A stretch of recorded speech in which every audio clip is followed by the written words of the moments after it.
बिस्मिल्लाहिर्रहमानिर्रहीम। अस्सलाम वालेकुम दोस्तों, उर्दू की एक न्यू वीडियो के साथ आज एक बार फिर मैं आप दोस्तों के साथ हूं। तो दोस्तों, आज की जो वीडियो है वो हमारी सऊदी लेबर लॉ यानी सऊदी कवानीन के मुताबिक है। जो हमारी लेबर के मुताल्लिक जो कवानीन हमारे सऊदी अरेबिया में है उससे मुतल्लक है। उनके अंदर आने वाले दिनों में कौन सी चेंजिंग होने वाली है या कौन सी इससे पहले चेंजिंग हो चुकी है, तो उनके बारे में है। तो चलिए दोस्तों, वीडियो स्टार्ट करते हैं। वीडियो स्टार्ट करने से पहले मैं आप दोस्तों को बता दूं कि सबसे पहले और सबसे अहम जो चेंजिंग हुई है वो है इनक़ताअल अमल।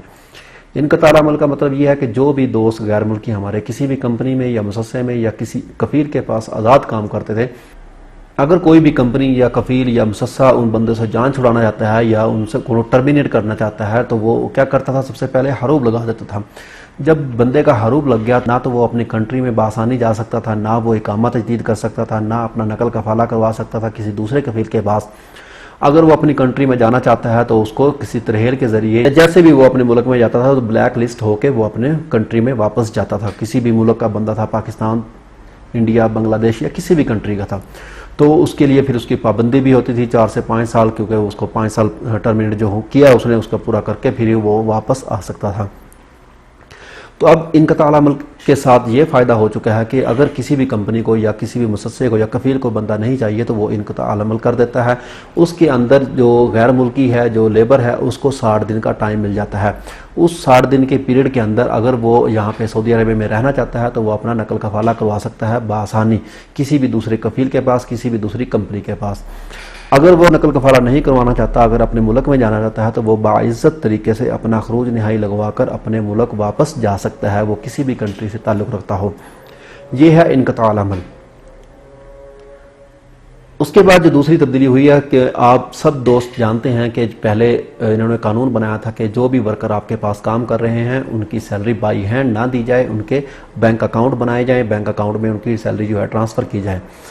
तो मिसाल के तौर पे किसी बड़ी कंपनी में 1000 या 2000 या 3000 बंदे थे, उनकी कुछ परसेंटेज थी भी इतने बंदों की सैलरी आपने अकाउंट में ट्रांसफ़र करनी है, बाकी बंदों को चाहे आप बाई हैंड दें या जैसे भी दें। इसी तरह मुसस्से की थी, इसी तरह सब कंपनियों ने अपना किया हुआ था कि अपनी जो सैलरी है वो बाई हैंड नहीं बल्कि अकाउंट में ट्रांसफ़र करते थे, चाहे वो घर के मुलाजिम हैं उनकी भी सैलरी।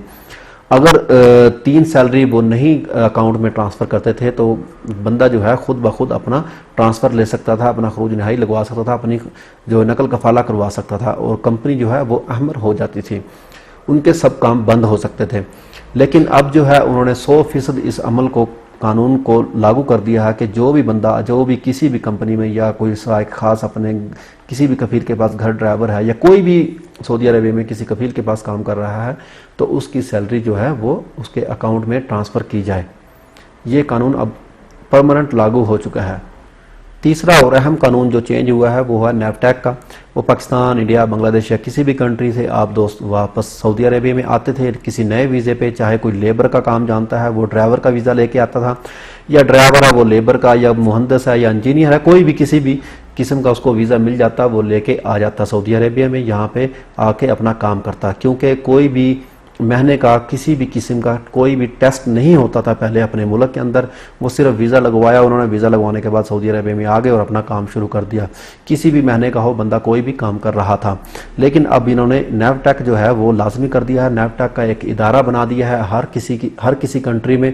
जहाँ भी इदारा बनाया है तो उनके अंदर पाकिस्तानी हैं, इंडियन हैं, बांग्लादेशी हैं, जो भी अपने मुल्क में वो काम कर रहे हैं और उनके ऊपर निगरानी जो अफसर जो हैं सऊदी उन्होंने रखे हुए हैं वो सऊदी वहाँ पे उनकी निगरानी कर रहे हैं और उनका इदारा बना दिया है। उनमें पहले आपने अपॉइंटमेंट लेनी पड़ती है, फिर उसका कुछ फ़ीस है, जैसे हम मेडिकल की फ़ीस पे करते हैं तो इसी तरह उनकी फ़ीस पे करने हैं। फ़ीस पे करने के बाद हमारा जब टाइम आएगा हमने वहाँ पर जाके जो भी हमारा महीना होगा उसके बारे में हमने उनको टेस्ट देना है।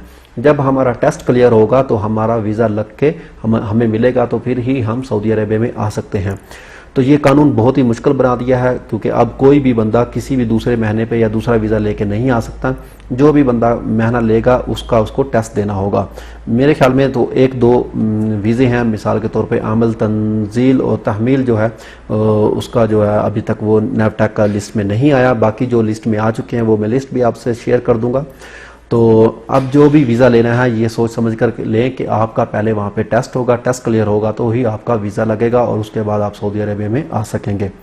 اس کے بعد جو سب سے اہم تبدیلی ہوئی ہے وہ ہے پولیو ویکسین کے بارے میں، کہ اگر آپ نے سعودی عربیہ میں انٹری کرنی ہے، خاص طور پہ پاکستان اور افغانستان کے لیے ہے، تو آپ کا جو پولیو ویکسین کا کارڈ جو ہے آپ کے پاس ہونا چاہیے، اور آپ نے پولیو ویکسین لی ہو وہ کم از کم 4 ہفتے پہلے ہونی چاہیے۔ یہ جتنی بھی ایئر لائن کی آپ ٹکٹ لیتے ہیں سعودی عربیہ میں آنے کے، سب نے یہ قانون لاگو کر دیا ہے۔ تو اگر آپ کے پاس وہ نہیں ہوگا پولیو ویکسین کا کارڈ، تو آپ کو وہ واپس بھی بھیج سکتے ہیں یا آپ کو کوئی جرمانہ کر سکتے ہیں۔ تو برائے مہربانی ایسا کریں، آپ جب بھی ٹریول کریں اس سے پہلے اپنا پولیو ویکسین کا جو کارڈ ہے وہ اپنا لے لیں تو بہتر ہوگا۔ تو یہ تھی وہ اہم تبدیلیاں جو سعودی لیبر لا کے اندر جو انہوں نے چینجنگ کی ہوئی تھی، تو میں نے چاہا میں آپ دوستوں کے ساتھ شیئر کروں۔ امید کرتا ہوں آپ کو پسند آئے گی۔ اگر آپ کو یہ ویڈیو پسند آئے تو دوستوں میرے چینل کو سبسکرائب، ویڈیو کو لائک اینڈ شیئر ضرور کیجیے گا۔